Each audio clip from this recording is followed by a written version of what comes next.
is WCPO 9 News. Thanks for joining us for WCPO 9 News. I'm Adrian Whitsett.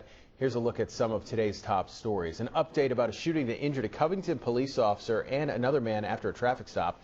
Police say the officer is recovering at home with his family. Police are not releasing that officer's name nor the suspect's name right now. Kentucky State Police say a restaurant called 911 about 6:15 Monday night and said a man was waving a gun around and had just left in a vehicle. Covington police spotted it and stopped it on West 4th Street crossing into Newport. That's when police say the suspect shot at the officer and the officer fired back. The officer was hit in the arm. That suspect still in the hospital today, but expected to recover. In Indiana, the state Senate passed a proposal that would limit the governor's emergency powers. This bill would allow lawmakers to return for an emergency session and consider legislative action to a statewide emergency. It would also give lawmakers more control over federal stimulus funds. Governor Eric Holcomb has not said whether he will veto this, and no word when it will reach the House either. Fifth Third Bank is facing a big new legal threat. A federal judge just granted class action status to a 9-year-old lawsuit.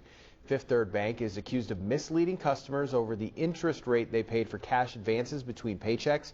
The bank says it clearly disclosed the fee, $1 for every $10 borrowed, with an annual percentage rate of 120%. This case could cost the bank more than $280 million. According to court filings, people enrolled in the Early Access Loan Program from August 2011 to 2013 can pursue damages. Fifth Third says borrowers were aware of the fees and cannot comment on the pending litigation. Sherry. Adrian, we're warm in the 70s today, but windy with winds gusting into the 30 and 40 mile an hour range later tonight. We're going to see rain moving in tonight as well. We'll have some scattered showers through the overnight and pushing out during the late morning tomorrow, but temperatures will be taking a hit. We're going to only see about 50 degrees or so. Likely as those temperatures falling during the day, we may not even get there in the 40s. And for opening day with the Reds, we're going to be lucky to get to 40 degrees. With the wind still in play that day, it'll feel like it's in the 20s. What is something that you are looking forward to doing? Jared Verkamp is not just playing a game of hot potato with these students at Taylor Elementary. So I can make money to build a shelter. He's looking for a deep conversation. It does give them kind of a safe place where they feel comfortable sharing. It's called a Peaceful Solutions Circle, hosted by the YWCA. For the past 3 years, the Restorative Practices program has been implemented at 3 elementary schools in the Northwest Local School District. Inside the circle, which is held virtually and in person, students are encouraged to share their feelings. The circle also serves as an alternative to normal disciplinary policies that would likely result in a trip to the principal's office. Typically, it's a misunderstanding between the students, and through a 5-minute conversation, usually we're playing a game at the end, getting ourselves back into the classroom, whereas in the previous, they may be sitting in the office for a long period of time. It may be something that has led to the in-school detention or even a potential suspension.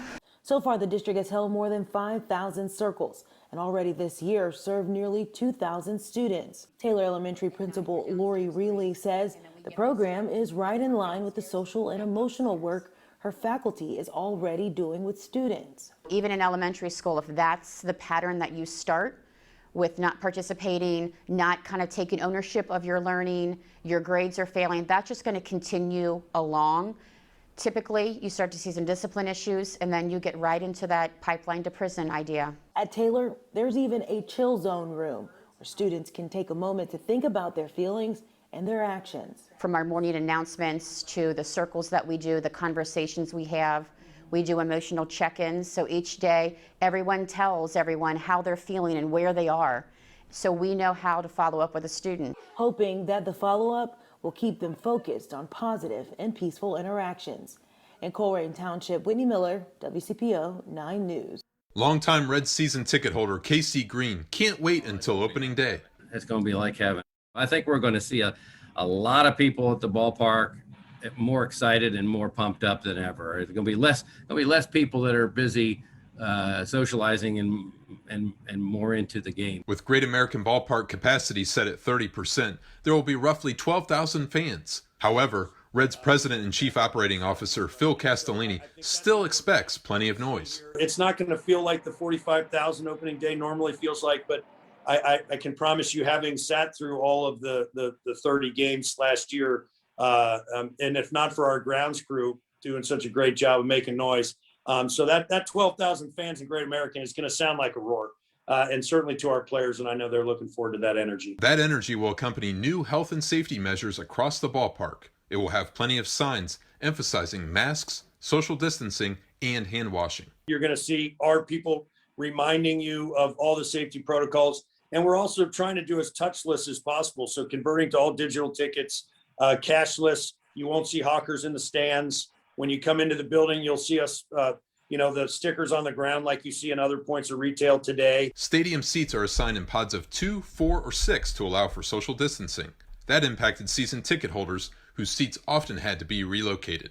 I was frankly thrilled that the seat location was still so darn good. I was worried that I'd get moved into a completely different section, and so no complaints at all. I don't know how they could have been more reasonable about giving us options. Green is thrilled about returning. He has already envisioned what he might order while at the game. I'm going to have at least one beer just to really enjoy the experience, and of course, got to have a dog or two on top of it. Mike Dyer, WCPO 9 Sports.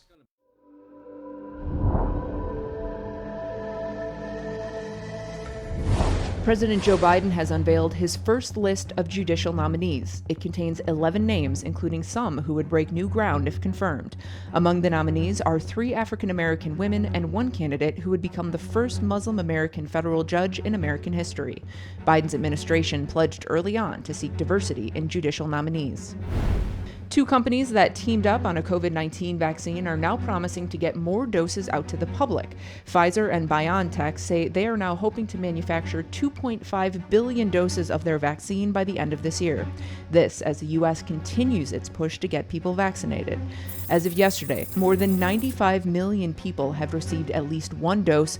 More than 52.5 million people are fully vaccinated. The CDC reports at full vaccination, the Pfizer and Moderna vaccines were both 90% effective at preventing infection. The CDC is extending the order to halt some evictions through June. Many Americans are having trouble paying their rent because of the pandemic. The order, originally issued in September, has been extended twice already. The latest deadline was set to expire tomorrow.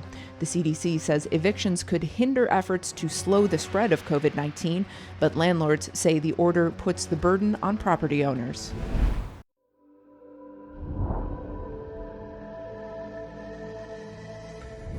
Several states have announced they're opening up vaccination eligibility for even more groups, but many across the country are still struggling to get an appointment. We wanted to know why. If vaccine allocations were based on population, states like Alaska are able to vaccinate everyone 16 and up, while others, like California, are still in the first phases of vaccine distribution. I played by the rules this whole time. Where is my appointment? Cancer left Kelly Malott immunocompromised and with lung and heart damage. I mean, I'm in group 1B technically here, but they ran out of vaccines within 1A. It has to be so frustrating. I have done nothing for a year. And then before that, the prior 2 years in my life, I was in the middle of cancer treatment. But not everyone is playing by the same rules as Malott. In Michigan, a nurse was arrested after police say she pocketed 2 syringes at a drive-in vaccination site. They should put her under the jail. I hope they give her the maximum. Not good. That's dangerous. That's real bad. That's dangerous. I hope she get what she got coming. A 73-year-old couple traveled from Kentucky to Ohio to get their shots. The hospital that administered it said, quote, UC Health will offer vaccines to patients who meet the Ohio Department of Health eligibility criteria, regardless of residence. This overall vaccine program that we have in the United States, its goal is to get as many people vaccinated as possible. We are seeing variability state to state, county to county. Where I live in Washington, D.C., we're seeing differences zip code to zip code. And so we really need a more uniform approach. And then there's those left waiting. For example, people without internet in states like Arkansas, which require an online appointment. Black, Latino, Native Americans, lower income workers have been hit the hardest. And we're seeing as vaccines are rolling out that many of these communities have the lowest vaccination rates. Experts say the Biden administration's goal of making vaccines available for all adults in May could cut through confusing eligibility guidelines. As for Malat, she's trying to stay patient. When do you think you'll get a COVID vaccine by? That's hard to say. Right now, there doesn't feel like there's any movement. Here in California, the changes to the eligibility list this week opened the vaccination process up to more than 4 million people, including those 16 and older with disabilities or underlying health conditions. Only about 10% of California's population is fully vaccinated.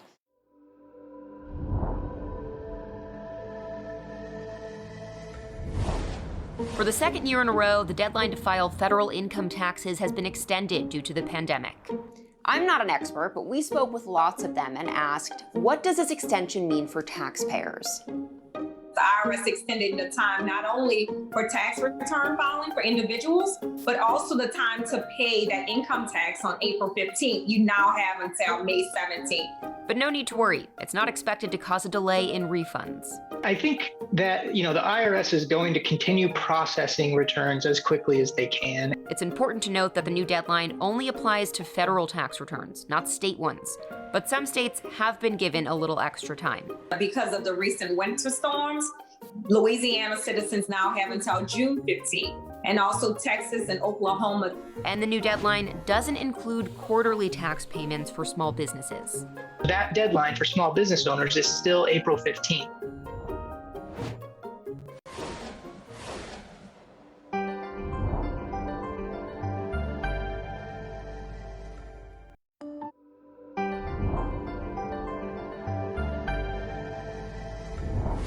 COVID-19 can have many long-lasting symptoms like loss of smell. For one man, that loss could have cost him his career, but one doctor says there are ways to train your nose and smell again. Leading up to coronavirus, you always hear all the stories about it. Welcome to Chef Frank Bonanno's world. Never thought that I would get coronavirus. I was super safe. In the world of COVID, restaurants like Frank's have had to adapt. And Frank has had to adapt even more after contracting COVID and losing his sense of smell. When I got it, that was actually the last thing on my mind, was losing my sense of taste and smell. And it didn't happen until about 3 days after my positive test that I actually lost them. And it was waking up one morning and being like, I don't taste this coffee. So then you realize I don't smell this coffee. Now, in the past, viruses have been shown to do that. So influenza virus, common cold, does do that for a subset of people. But this was a large percent of the symptomatic people in COVID. Fortunately, Frank didn't suffer from many other symptoms, but when he was able to get back to work, he had to adapt. Fortunately, if I cook something, I have several people always standing around to say, does this taste okay? Usually the question is, yeah, it needs salt. But, it was just very strange, but I wasn't worried, and I was probably more grateful that I really didn't get very sick. Why we lose the sense of smell likely is because it changes the olfactory sensory neurons that detect the odors. There must be an inflammatory response there. Dr. Diego Restrepo is a neuroscientist researching the loss of smell due to COVID. One problem with the nose, with olfaction, is that is the one direct route to the brain. And so one could get an infection of the brain. It seems like it does not happen with COVID. Likely it doesn't happen because you lose your sense of smell. That's something that we're studying right now. In essence, losing your sense of smell may actually be protecting you from other damage from the virus. But Restrepo says there are techniques for those like Frank to regain your sense of smell by training your nose. Yeah, Dr. Thomas Hummel, he's an otolaryngologist in Germany. He developed smell training. And what it is you can do it at home. You basically have different smells to smell each day. And there's a subset of people that actually benefit from that. And so that's done, it's useful. That's what Frank did. Yeah, I ate my fair share, like 3 or 4 times, of eating the burnt oranges with salt and sugar on them. And while he does have his sense of smell back now, he realizes there are many who don't. But they'll get it back soon. that a short temporary loss of taste and smell is probably not the worst thing in the world to happen with what was going on. I'm Thomas Hoppo reporting.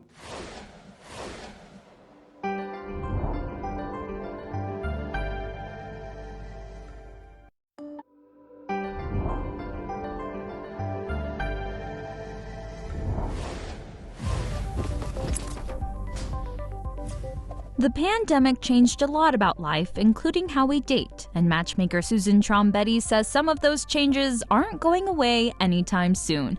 Right now, people are in the process of getting vaccinated, and the country is in different stages of opening back up. That means having some tough conversations about things like masking and social distancing. Before you let this person in, you're going to gauge your alignment on safety protocol, and you're going to make sure that it aligns with yours, both of you. You're going to gauge whatever that is, gauge your risk, and decide from there. Trombetti says pre-pandemic, many people went from quickly swiping right or left to weeding people out through virtual dates during COVID, and she predicts those dates are here to stay. How many times have you shown up on a date and your date doesn't look like their photo? So now we're all comfortable and familiar with the technology so that we can get a glimpse ahead of time before we waste our time. Trombetti says the most important lesson the pandemic has taught us about meeting people is to date authentically. People used to want to date what looked great on paper, but now they realize someone that has your back in an emergency, someone that you could be locked on a deserted island with and stay with, is what's really important. Keep it simple and lead with your heart. Hello, everyone. I'm 9 First Warning meteorologist Sherry Hughes. A windy day for us with southwest winds gusting into the 20s, 30s, and even maybe 40-mile-an-hour range as a cold front comes our way. But prior to that, temperatures are in the lower 70s across the entire tri-state. Rain moves in later tonight, maybe by about 11 or so. Through the overnight hours, it's a cold front and will likely pick up a half an inch to an inch of rain across the entire tri-state. That rain will move out, but temperatures will be taking quite a bit of a hit. In fact, we'll clear things out late in the day, still have some breezy conditions, and again, falling temperatures. We're at 45 degrees with that rain likely heavy at times overnight. Then tomorrow we're at 50, morning rain, and again, temperatures will be suffering because of the falling temperatures and a breeze out there giving us a wind chill. First opening day for the Reds, temperatures only near 40 with the wind still in play, feeling like it's in the 20s. But we're warming up as we head into Easter weekend.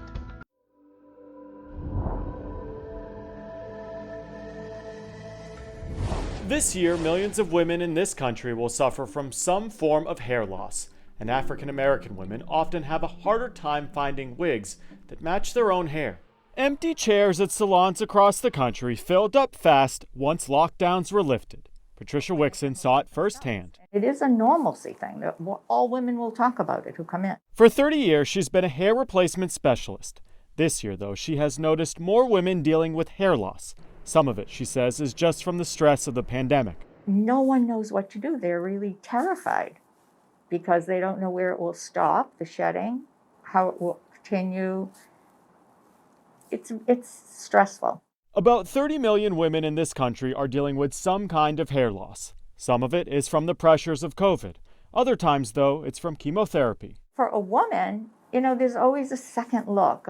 It's not as acceptable. Many of the women who Patricia treats are black, and until recently, they didn't have a lot of options when it came to wigs that weren't made for white women. Why can't I have hair like my own hair? It's just a devastating process to lose your hair. That's where Diane Austin and her sister Pamela Shattuck come in. 1 in 3 Black women in particular will be diagnosed with cancer, any type of cancer in their lifetime. They are the founders of Coils to Locks. A few years ago, facing a cancer diagnosis herself, Diane realized there weren't any wigs being made specifically for Black women.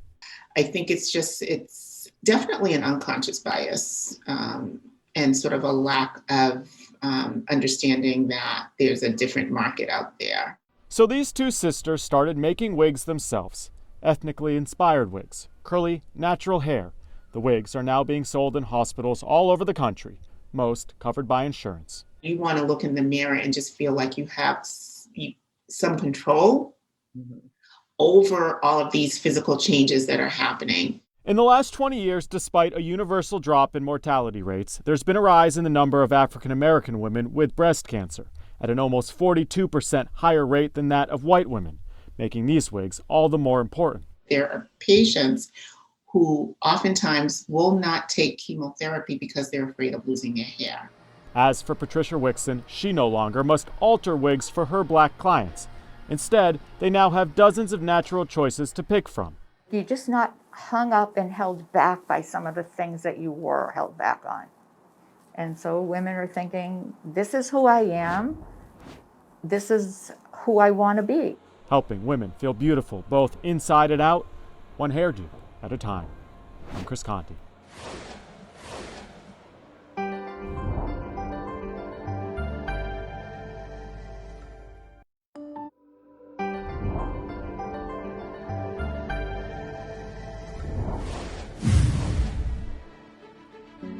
Don't underestimate kids because we're doing it right now and we're making a difference in our community.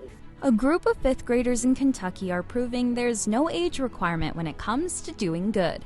They came up with the idea to create care packages to deliver to patients of all ages at their local hospital.